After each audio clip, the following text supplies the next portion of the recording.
Hey moviegoers, and welcome to Moviegoer. I'm Max Forrest, I'm Paul, and today we'll both be reviewing Shaun of the Dead. Fucking masterpiece. I have here the British release of it on Blu-ray. The whole Cornetto trilogy. But today we'll be talking about this.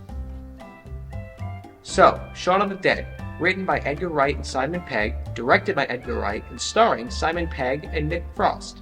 Let's roll the internet synopsis. Shaun is a 30-something loser with a dull, easy existence. When he's not working at the electronics store, he lives with his freeloading best friend Ed in a small flat on the outskirts of London. The unpredictable element in his life is his girlfriend, Liz, who wishes desperately for Shaun to grow up and be a man. When the town is inexplicably overrun with zombies, Shaun must rise to the occasion and protect both Liz and his mother. Let's roll the trailer. Do you ever think modern life is not for you?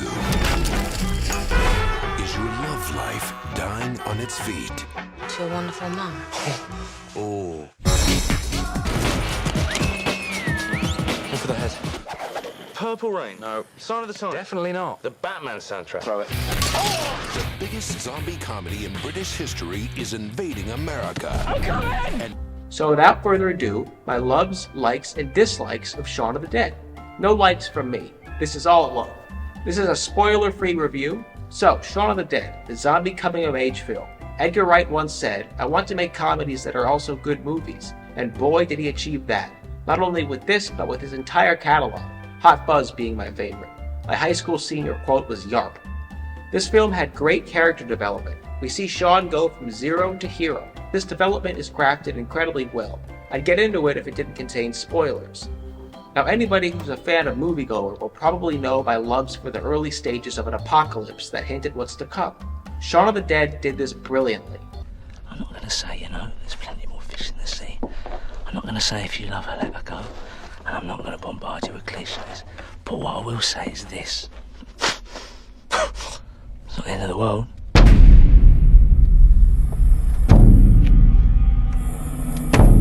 Shaun and Ed are leaving the pub, and there's a couple kissing. The man is actually being eaten by a zombie. His head falls off. Shaun and Ed don't see that, of course. I love the scene where Shaun and Ed are going, and the zombie all the way in the distance goes, "Ah!" They think he's drunk and not a zombie, so they do it again.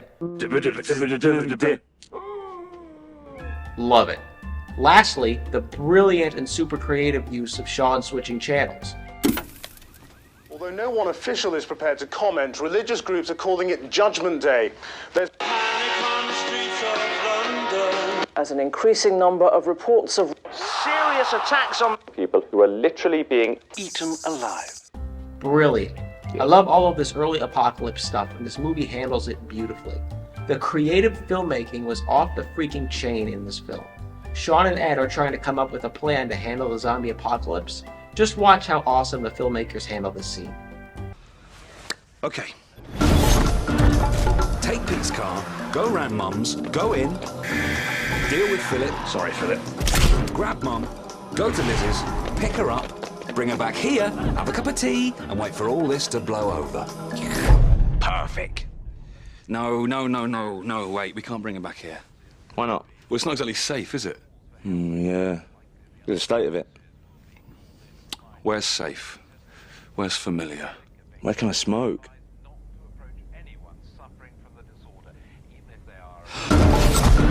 Take car, go to Mum's, kill Phil, sorry, grab Liz, go to the Winchester, have a nice cold pint, and wait for all this to blow over. How's that for a slice of fried gold? Yeah, boy! It's so creative and fun, and takes full advantage of its medium called film. Another bit of creative filmmaking that I loved was when Shaun was walking to the bodega completely oblivious to the zombies around him. This is all done in one take with a Steadicam, and it's just fabulous.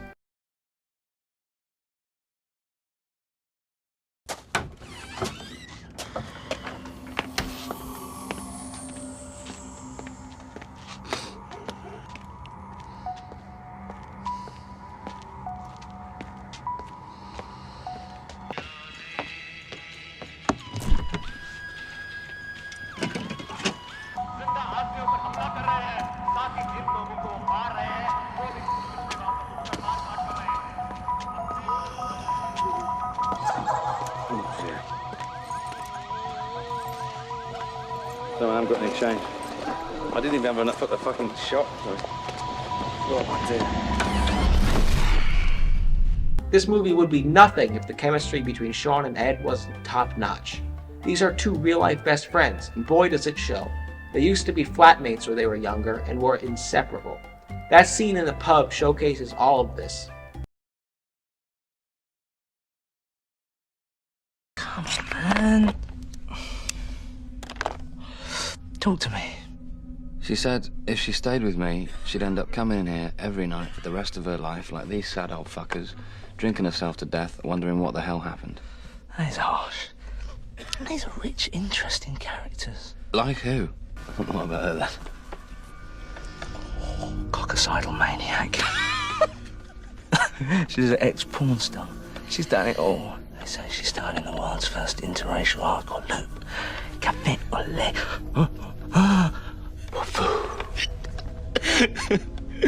Okay, what about John then? He's North London Mafia. He's connected. Why do you think there's a rifle above the bar? Because the pub's called the Winchester. Exactly. See? You don't need Liz to have a good time. Oh, I don't, man. No. My verdict? It's a near-perfect movie. It's the best zombie film ever made. I'm sure you can guess that I give it a 5 out of 5. I avoided spoilers because I want you to see it. So, go to Amazon, make some popcorn, and prepare for a great time. Now, I'm going to put my hands up for one spoiler, and when they're down, the spoiler is over. At the very end, when they leave the pub and are surrounded by zombies, the military shows up and kills all the zombies and saves them. It's cheap. That's why it's a near-perfect movie. But, you know, it's fucking great. This is one of those movies that you can discover something new every time you watch. It's a well-written, clever, funny story that just happens to be taking place during zombie apocalypse. This is everything I ever wanted out of a comedy. Smart puns, fast witty dialogue, subtle foreshadowing and payoffs, call and responses, rhythmic repetitions, clever audio and visual gags. There's outside references, but it's not Hollywood drama or obscure news about studio properties, it's pop culture. If you like classics like Night of the Living Dead, you'll catch some of the fun lines. But the deliveries are still relevant to the plot and funny, even if you don't recognize the references. You can tell this is made by a team who truly love film and pop culture. Really, this entire film was a product from an idea of Edgar Wright and Simon Pegg's first TV sitcom project called Spaced. There's an episode where Simon Pegg hallucinates a zombie apocalypse, and they decided to write an entire story around it. I mentioned in the Captain America Brave New World review about how Marvel or Disney kills heavy scenes with awful jokes. Well, there's a situation where the characters fight off the first zombie they encounter without realizing she's a zombie, and they think they accidentally killed a real woman. And when she stands up, they're shocked, and without any dialogue, Ed starts winding up a disposable camera. The jarring sound effect is so funny for the situation, and Shaun slaps it away. Simple, quick moment. It doesn't over-explain or dwell on the joke. It lets the audience laugh naturally and keeps moving. The pacing in general is quick and effective. Even though there's smash cuts and quick edits, it's not overshot. The dialogue scenes have a cadence or a rhythm, there's purpose for every angle, and there's plenty of long shots that drive the story forward. I think everyone knows the famous setup and payoff of Shaun's walk to the corner store. Max mentioned it in his review. I want to avoid spoilers, so I'm not going to go into great detail, but please watch it. You'll know what I'm talking about. Of course, the cinematography is top-notch, and not just about the camera work. Cinematography encompasses everything from the lighting, staging, blocking, framing, composition, editing. It really is a masterclass in sound design and visuals working together. The transitional shots alone are engaging and carry the story forward. The world feels so alive, even though everyone is dead. The crash zooms, whip pans, wipes, punch-ins with all the overdramatic whooshes and sounds, it's so stylized and creative. It's clear Edgar Wright is drawing influence from a variety of pieces from classic cinema, like that famous shot from Lawrence of Arabia when he blows out the candle, and it hard cuts. But basically, he makes this style his own and modernizes it. Visual storytelling transcends language. You can turn the sound off and still be engaged. You know exactly what's going on. Although I wouldn't recommend it. Every piece of dialogue has significance. Even if it comes off as two blokes just chatting, there's so many layers to the foreshadowing. You find yourself analyzing everything they say. There's this whole running gag where they talk about what they're going to do in a certain situation, and it plays out exactly as they said, just in a wildly different context. So smart. There's style, there's an identity. Even those other films have very similar style in terms of editing tricks. Each one has its own identity. So many films now just blend together. There's no character. It's so lazy. It's so boring. This movie reinvigorates my love for film.